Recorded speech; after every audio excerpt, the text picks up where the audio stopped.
రామగుండం పారిశ్రామిక ప్రాంతంలో ESI hospital కావాలన్న కార్మికుల కోరిక ఇంకా కలగానే ఉంది. సింగరేణి, ఎన్టీపీసీ, ఆర్ఎఫ్సీఎల్ వంటి బడా పరిశ్రమల్లో పనిచేసే వేలాది మంది కాంట్రాక్ట్ కార్మికులకు వైద్యం అందించే ఈఎస్ఐ ఆసుపత్రి నిర్మాణంలో ఆలస్యం కార్మికులకు శాపంగా మారింది.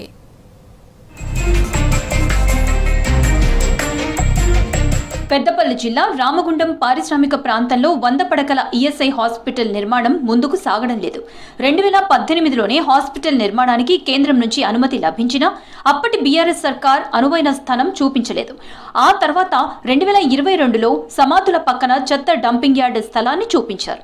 ఆ స్థలానికి రోడ్డు కనెక్టివిటీ లేకపోవడంతో ఈఎస్ఐ ఆఫీసర్ల బృందం దీన్ని రిజెక్ట్ చేసింది. 2023లో అనువైన స్థలాన్ని ఎంపిక చేయగా 2025 జనవరిలో రాష్ట్ర ప్రభుత్వం ఆమోద ముద్ర వేసింది. ఇప్పటి వరకు పెద్దపల్లి జిల్లా యంత్రాంగం దీని నిర్మాణం గురించి పట్టించుకోవడం లేదు. 100 పడకల ఈఎస్ఐ హాస్పిటల్ ఏర్పాటు కోసం ఈ ప్రాంత కార్మికులు, వారి కుటుంబాలు ఆశగా ఎదురు చూస్తున్నారు. జనరల్ గా ఇక్కడ యాక్సిడెంట్స్ అవుతూ ఉంటాయి. మెయిన్గా జ్వరాలు, డెంగ్యూ వ్యాధి, ఈ ఫీవర్స్, టెస్ట్ రిపోర్ట్స్ కానీ ప్రతిదీ కూడా ఇక్కడ నుండి హైదరాబాద్ పంపిస్తున్నారు ఏదైనా ప్రాబ్లం వచ్చినప్పుడు.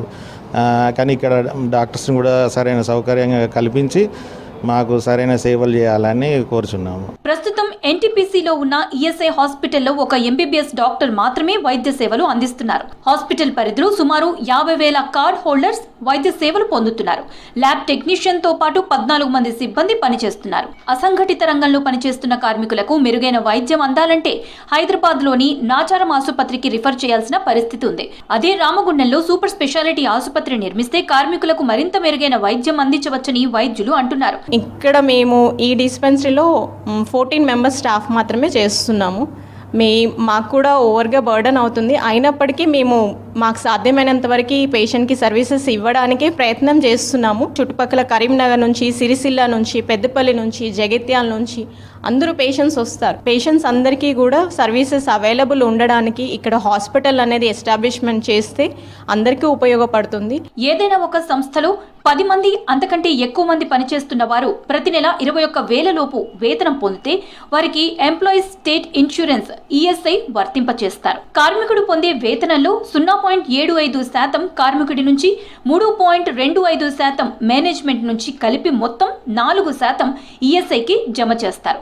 వేతనంలో ఈఎస్ఐ కింద డబ్బులు జమ చేసే కార్మికుడికి, వారి కుటుంబ సభ్యులకు ఈఎస్ఐ హాస్పిటల్లో వైద్య సేవలు అందిస్తారు. ఇక్కడ దాదాపు ఒక రామగుండంలోనే ఇప్పుడు ఇవాళ ఎన్టీపీసీ, సింగరేణి, కేశవరం, మిగతా వివిధ చిన్న పరిశ్రమలన్నీ కలిపి దాదాపు ఇక్కడ 10,000 మంది దీనికి ఈఎస్ఐ మెంబర్షిప్ ఉన్న వాళ్ళు ఉంటారు.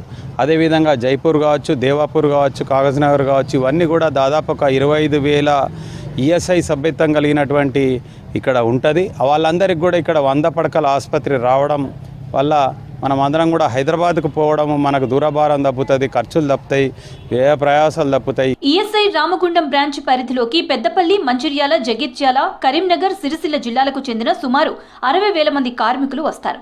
వీరిలో ఈఎస్ఐ డబ్బులు చెల్లించే NTPC, RFCL, Singareni, cement factory, ప్రభుత్వ, ప్రైవేటు మెడికల్ కాలేజీలు, షాపింగ్ మాల్స్, మున్సిపల్ కార్మికులు, బీడీ కార్మికులు, వీవింగ్ మిల్లు కార్మికులకు వైద్య సేవలు అందించాలి. ఇందుకోసం రామగుండం, ఎన్టీపీసీ, బసంత్ నగర్, మంచిర్యాలలో మాత్రమే ఈఎస్ఐ డిస్పెన్సరీలు నడుస్తున్నాయి. జగిత్యాల, సిరిసిల్ల, కరీంనగర్ జిల్లాలకు చెందిన కార్మికులకు ఎక్కడా ఈఎస్ఐ డిస్పెన్సరీలు అందుబాటులో లేవు. ఒకవేళ ఈ జిల్లాలకు చెందిన వారు వైద్యం పొందాలంటే బసంత్ నగర్ లేదంటే ఎన్టీపీసీ వరకు వెళ్లాల్సిందే. పెద్ద జబ్బులు వస్తే వరంగల్, హైదరాబాద్, నాచారం హాస్పిటల్, సనత్ నగర్ లోని ఈఎస్ఐసి మెడికల్ కాలేజీ హాస్పిటల్ కి రిఫరెన్స్ మీద వెళ్తున్నారు. అధికారుల నిర్లక్ష్యం వలన ఈరోజు కాంట్రాక్ట్ కార్మికులకు జరుగుతున్న అన్యాయాన్ని, అదే కాకుండా కాంట్రాక్ట్ కార్మికులు ఈరోజు ఏదైనా ప్రమాద స్థలంలో ప్రమాదం జరిగితే వాళ్లకు సింగరేణి కానివ్వండి, ఈ జైపూర్ కానివ్వండి, ఎన్టీపీసీ కానివ్వండి, ఎఫ్సీఐ కానివ్వండి, వాళ్ళు స్వయంగా ట్రీట్మెంట్ ఇవ్వడానికి వెనుక ముందు ఆడతారు. కాబట్టి మాకు ప్రభుత్వాన్ని కోరి